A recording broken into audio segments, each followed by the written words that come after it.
वाटतंय का? नाही, विधानसभेला फटका बसण्याचे अनेक कारणं असले तरी हे पण कारण नक्कीच आहे. 20 दिवस आम्ही जागेंचा घोर ठेवला. नाना पटोले आणि संजय राऊत हे दोन प्रमुख नेते त्या ठिकाणी होते, त्यामध्ये आम्ही होतो. परंतु जागा वाटपाचा तिढा जर 2 दिवसात संपला असता तर 18 दिवस आम्हाला प्रचारासाठी आणि प्लॅनिंगसाठी उपयोगी पडले असते. आम्ही कुठलंही प्लॅनिंग करू शकलो नाही. आम्हाला कुठलंही प्लॅनिंग करता आलं नाही. आम्हाला निवडणुकीसाठी तीनही पक्षाला संयुक्त कार्यक्रम आखता आला नाही. हे अनेक कारणं झाली.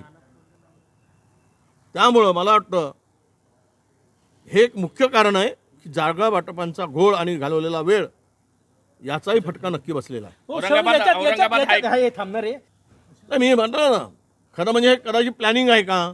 इतका वाढवलेला, इतके जो वेळ वाया घालवला. बैठकीची वेळ 11 वाजता, यायचं 2 वाजता, अनेक नेते उशिरा येत होते. त्यामध्ये मी कोणाचं नाव घेणार नाही. आणि यामुळं हा बैठकांचा वेळ लांबत गेला. एकेका जागेवरून वारंवार त्या गोष्टी होत गेल्या.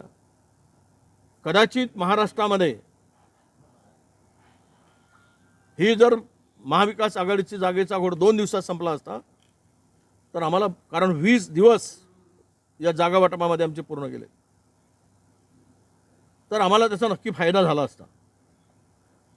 परंतु यामध्ये वेळ घालवण्यामध्ये कुठं काही षडयंत्र प्लॅनिंग होतं का अशी शंका घेण्यास हरकत नाही.